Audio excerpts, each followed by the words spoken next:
Living and Loving Life's podcast is to help people find their balance spiritually, mentally, physically, emotionally, financially, and socially. Listeners will have a positive mindset, renewed outlook for themselves, their future, and believe they are beautifully made inside and out. Listeners will shine and be an example to others as they live fully, completely with no barriers, no burdens, and no regrets. Welcome back, everybody, to Motivational Mondays with Living and Loving Life podcast. Today, we have an amazing guest. Her name is Emmanuelle, and she is going to explain a little bit about who she is and what she is currently working on. Hi, welcome. Thank you so much for having me. I'm so grateful. So, as you said, my name is Emmanuelle Chase, and I am a hypnotherapist, a rapid transformational therapist, mindset and mindfulness coach. And I help women heal who've struggled, for a long time with chronic weight issues, anxiety, and that feeling of being disconnected in their lives and not really knowing the source of their self-sabotage. Awesome. Okay. So tell me a little bit about your journey and how you came about to this place that you're in now. Oh my gosh, we'd need a couple of hours, definitely. The short version is that, I grew up always feeling very disconnected from the world around me. Like there had to be more to life, never really fit into any mold in particular. Always had that questioning the meaning of it all sort of attitude. And so challenges for me were fitting into certain groups and crowds and staying focused in school. And I moved out when I was very young because of some, abuse that was going on at home. And so since the age of 15, really trying to forge my way and find my path and the meaning of life, right? Really that existential question that we all have. And so, I met my soulmate at a very young age and had kids very young. By the time I was 21, I was married and had a child. And I thought, well, this is what I'm supposed to be doing with my life. I'm supposed to be a mother. And so, having grown up, having to sort of be a chameleon to fit into many situations and adapt, I became obsessed with the Food Network and Martha Stewart and becoming the best mom possible and trying to force myself into some type of a mold. And always felt disconnected. I couldn't find joy. But I did get really good at baking. And so I got very good at that. I always had an entrepreneur spirit. So I was always running some kind of a home business and I would succeed very quickly and meet my goals. And then it was like, what's next? So with baking, it was sort of an outlet for creativity and expression. Right. But funny enough, had always thought that wasn't me. I was never someone who was great at drawing, or I loved a lot of things, but didn't associate with being a creative person.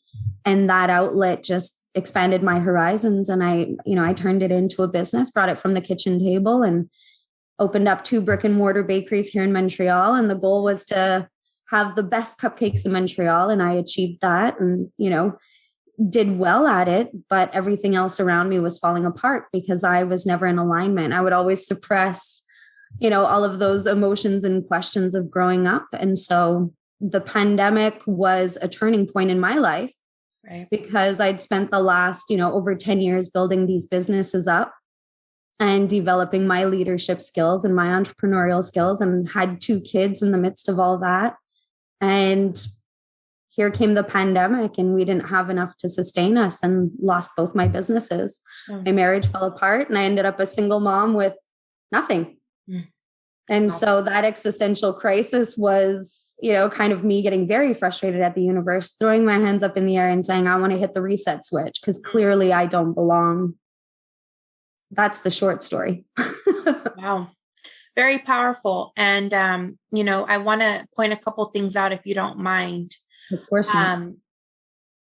The problem is I think that we all try to fit in this mold, and that's what I think is the disconnect with the society and allowing people to be who they are individually. You grow up from home, your parents are saying, we want this from you. We want that. I need this. I need that. So you're already starting to putting these masks on to show and prove who you are to your parents. Right. Yeah. And then we carry that on to our adulthood life. We're like, well, we have to wear masks. That's what we've done from beginning. So that's just normal. But what that does is it suppresses like you said, you were creative in other aspects of your life that you had no idea or weren't even able to explore because you didn't feel comfortable to explore, So I think it's very important because I think that's what a lot of my listeners, and I hope that a lot of my listeners are starting to feel like, okay, I've done and I've succeeded the life that people expected of me. Now it's time to take my power back and get my life to the way I want it to look like. I can 100%. And I think that's so important to point out because what happens when, we're all born in this perfect body with this perfect attitude towards life. And all we really seek is love and connection. And we, as you said, the layers of expectations become our compass. Yeah. And so we lose that connection with our internal guidance system. Mm-hmm. So those bouts of inspiration and those ideas that we have throughout our life, instead of following them, we go, oh no, that's crazy. I couldn't possibly do that. What is society going to think of me? What is society going to think? Absolutely. And so we have decisions made for us on our behalf from the moment we, start school. Yeah. It's like everything is a comparison and an expectation, right? Like my baby's 9 months old, 10 months old. He's not walking. Oh my God, is he normal? Is this normal? What's going on? And then, you put your kid in school at 5. Well, mine's going to pre-K. And so all of these expectations throughout life, and we lose that ability to really listen to our inner guidance system without judging ourselves. Right. Exactly. And I think it really has to do with the way that people see themselves or they stop at a certain capability level because, again, those precursors that I call them are putting limits on people. And you just keep going with that. Well, if everyone says this is who I am or this is what I need to be, then that's who I need to be. But then you have this internal feeling of like, no, it's not. Like, I don't feel fulfilled. I'm not feeling like I'm using my full potential. That's how I was, in the corporate world, living and doing management and finances. I was good at it. Like you said, I was born to be a leader and I knew that. But even in grade school, it was like I was a bully, not a bully, I was bossy or bully. Oh my gosh, me too. But I think my problem was as I was younger, I was not mature enough to realize what I'm saying is correct. But the way I'm saying it is hurting. Also how powerful we are. Yeah. I was labeled like that. I love that. I'm, connecting with you so deeply on that. And I was also labeled. And when we label, we disabled because it made me feel like a bully, like someone who was bossy, like someone who wanted to get their way. Or even bitchy, or like, spoiled. Yeah. What I was saying, I don't know if you feel the same way, but when you're young, you don't realize the power that you have. And so when people start to listen to you and start to mimic your behavior or want to be part of your, your circle, you don't realize how important that is. Yeah. So, but for me, I think it was a challenge because I'm multicultural, first of all. So I wasn't good enough for that group, or I was too much of this for that group. And I'm not blaming, but again, on top of that, like you said, I didn't know the power I had behind my voice or what my purpose was on earth, and I was doing it younger, just not realizing what I was doing, and like you said, the energy that I gave off and the things that I was saying were resonating with people more than I even noticed, because as a kid, you're just saying stuff. And I was always the person that was like, whatever was on my mind, I had to say it. I couldn't, if it was wrong, that's wrong. I'm not going to just accept it and just be sitting there and watch somebody get treated a certain way or deal with someone I just was always like, wrong is wrong and right is right. And it was always huge. As mouthy or a troublemaker, rebellious. Yeah. Mm-hmm. Or 100%. You're the boss, you want to be in charge. And I never looked at it like that. It was always coming from like the intention was good. It was possibly my delivery was just not refined yet. Exactly. Exactly. You know, it's like when I was young, I didn't want, back then, and life had a different direction. And I'm so grateful for that because I do believe the universe has a divine plan for us. But I wasn't that girl who wanted children. I didn't want to live in a house with a picket fence. I didn't want to get married at a certain age. I didn't want, I wanted to do so many things. I used to watch Style Files with Elsa Clench in the 90s. And she was a top fashion designer. I didn't want to be a model, but I wanted to wear that to my Manhattan office. And I'm a little girl in Northern Ontario, Canada. And I was going to have an office in Manhattan and be a corporate lawyer for a hot minute before I wanted to be a something else. And so curious. But when you share that with others, when you're 8, 9, 10 years old, they're going, no, that's not available to you. Do you know who you are? You're this little girl in Northern Ontario. That's the thing. Like, who do you think you are? You're better than us. And it was like, no, we're all going. I have a plan for everybody. It's not me over you. I just see something before you guys do, and I'm trying to give it to you, Mm-hmm. Yeah. So I came from a little town too. And it was like, this town is not the town for me. My plans and my vision is so much bigger than this. And I feel like I would be stuck if I stayed. 100%. So, I love that because I feel like I've came across a lot of people that are trying to make changes, and everybody that I came across has had not the same journey, but the same little prompts throughout their lives of like, okay, I put you here, you have a bigger place, you need to find that place. And I'm not going to stop until you find it because we need you. Absolutely. It's an urgency. Our society has across the absolute globe, not one place, not, one country. This is across the globe. Okay. So I wanted our topic to be, I know we got off a little bit, but that's okay. To stop waiting for someone to come save you. It was something that you said. And I love that because, again, this is one of the things that little girls are molded to as kids. You're a princess. Your Prince Charming is going to come and save you. And I think they get in that mindset and stop at a certain level because they're waiting for this.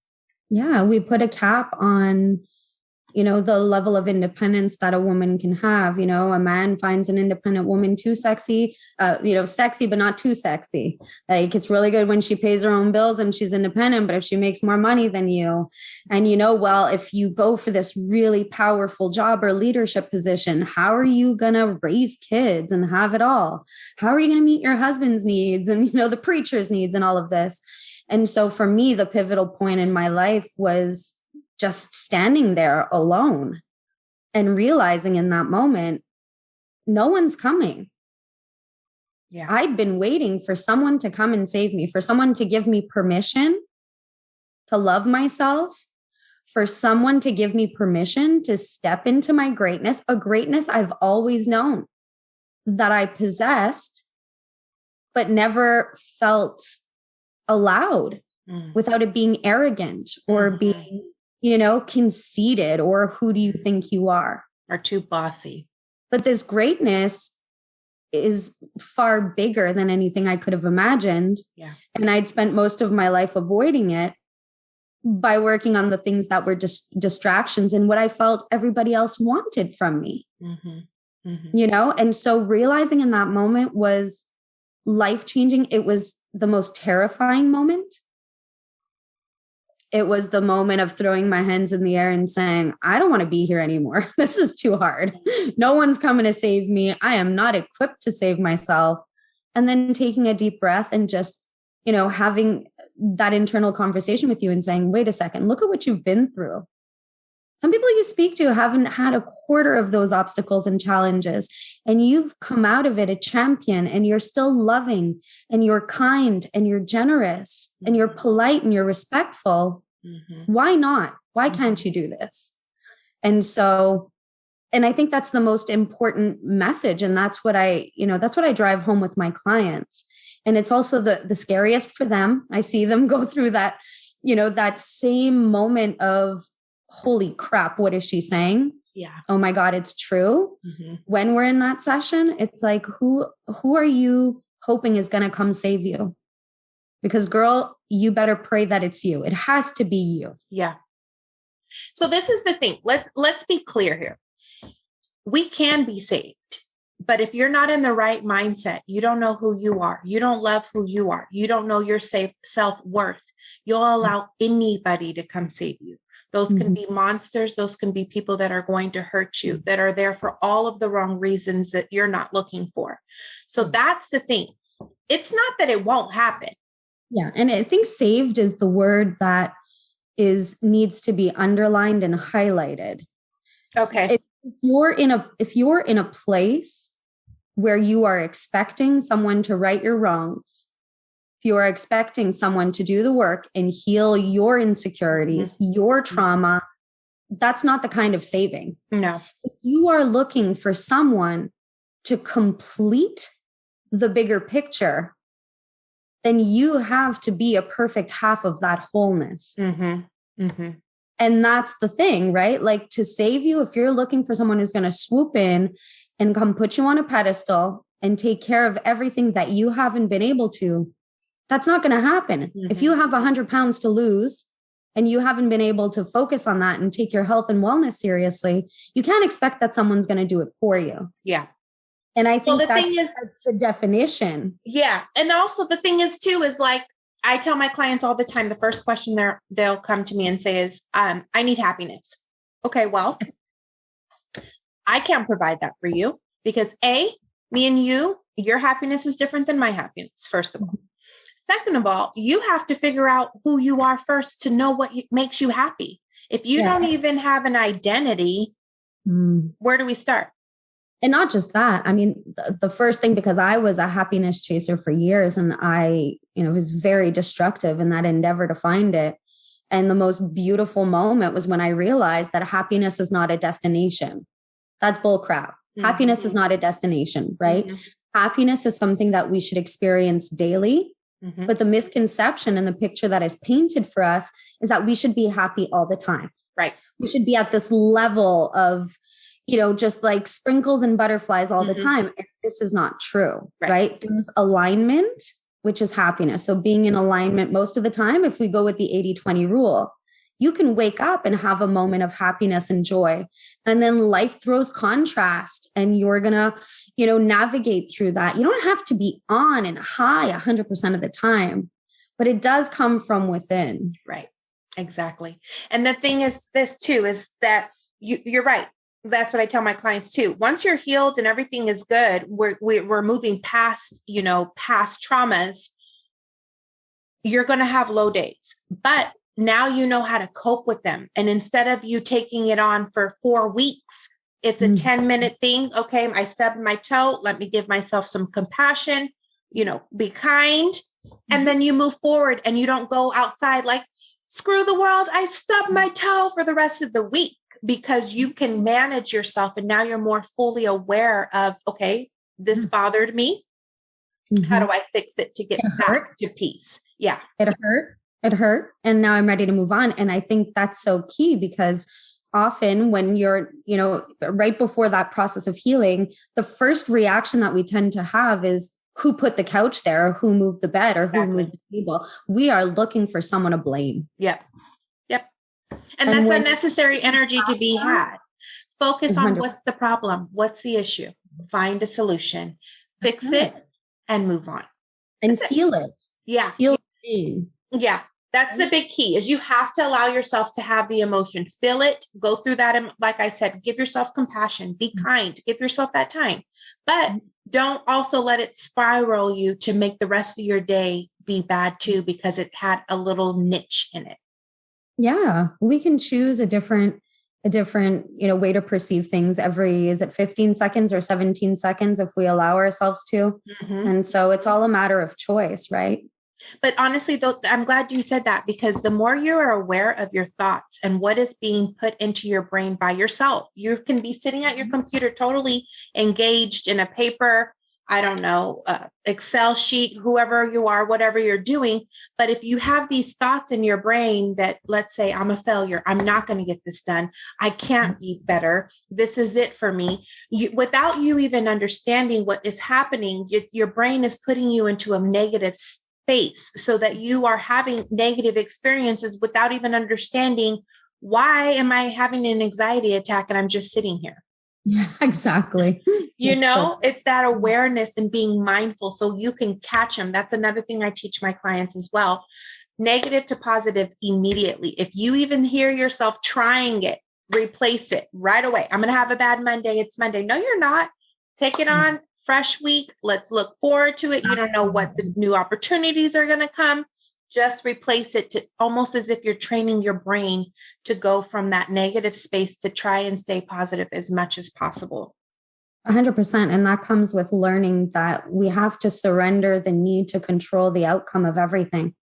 There's a difference between having goals and having expectations for ourselves, and then micromanaging exactly how it's going to show up, when it's going to show up, the way in which it's going to show up, because we close ourselves off from endless possibilities and miracles. Mm-hmm. Maybe there's a greater plan for us, but we're so stuck in this is going to happen exactly this way in this amount of time. Mm-hmm. And then we start to put so much pressure on ourselves. We kind of just got to let go and flow with it. Yeah. I would have to say surrender was possibly one of my hardest lessons I had to learn. But like you said, the second I did it, my life felt less, like less burden, less worrisome, and less trying to have answers for everything. Because again, I'm still a human as well. I'm 100%. Still learning. And I say that every morning. It's still, a mantra that I say every morning and every night, because it's something that you have to remind yourself on the daily, because with our conditioning of life, that's a byproduct of it. Right? It's what do I have to do tomorrow? How is that going to turn out? What's it going to do? Oh my gosh, this is due. And so by just surrendering the need to control the outcome in the way that you think it's going to happen, open your heart. And it's the best way. We take off so much pressure off ourselves. Yeah. Yeah. All right. So I love that. So speaking of hard lessons, what would have to be one of your hardest lessons that you've learned? And do you use it in your day-to-day life? 100%. That was taking ownership of my life. So going back to realizing that no one was going to come and ride in on a white horse and save me in that particular moment and right all of my wrongs and wave a magic wand and, make all of my desires come true. But the second one, I would say, it's about taking imperfect action every day. So movement and order create excellence, but you don't have to be moving mountains every day. Right. And it's, one little bite at a time, regardless of the situation that you're in and how sticky the yuck is right now, that you have a clear vision for your life and you take imperfect action every day. Yeah. You can do one thing every day that is bringing you closer. And that's what keeps that momentum going. Mm-hmm. And by keeping the movement and feeling that pride in accomplishing, even if it's the tiniest thing every single day, that you're working towards the bigger picture. Right. Awesome. I love that. All right. So in your opinion, what would you say means to live and love life? That's such a great question. And for me personally, it is choosing and beginning to live life on purpose and with purpose. So setting a clear intention. Yeah. Really living on purpose. Yeah. Because essentially that's what we were here. That's everybody has a purpose. Everybody was placed here with something to do. Mm-hmm. And the faster you learn that, the faster you can live it and the better you can be it. And shining our light, that's the thing, we get so caught up in what is my purpose. But now I've studied, I've gone to med school for 10 years and I can't just very well up and throw everything up in the air. But living on purpose with purpose is, being mindful. When you're at the supermarket, just looking over your shoulder to see if there's someone coming up behind you and leaving the door open for them. It's if you see somebody that's a little bit older and struggling with their grocery bags, even just offering to help them to their car. It's being kind. That's what it is. It's living on purpose. And the intention behind that purpose should just to be kind and share your light. Mm-hmm. It doesn't have to be this grandiose picture. It could be little bouts of that throughout your day. Right. Awesome. Okay. So any new products or anything that people can look out for you, the listeners from today? Absolutely. So I've created a 4-week mindset coaching bundle that includes hypnosis, and the hypnotherapy part is really to get in there and help, identify the limiting beliefs quickly, and then help you reframe those. And then the coaching starts. So I have a mindset and a mindfulness coaching bundle that are available now at a great price that include hypnotherapy and 4 weeks of coaching. Nice. Awesome. Mm-hmm. Okay. So let the listeners know where to find you if this seems like something that they're interested in. Absolutely. So on Facebook at Rapid Transformation Coaching, or www.rapidtransformation.ca. Awesome. Okay, listeners, thank you guys so much for tuning in. And thank you so much for joining us today. You dropped some really good jewels on us. I will have all of her information in our show notes if you are interested. But thank you guys again. Please come back to next week's Motivational Mondays. Have a wonderful week. Thank you.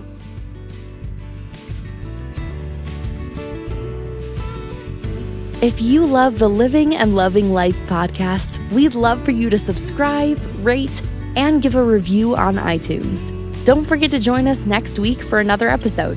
Thank you for listening.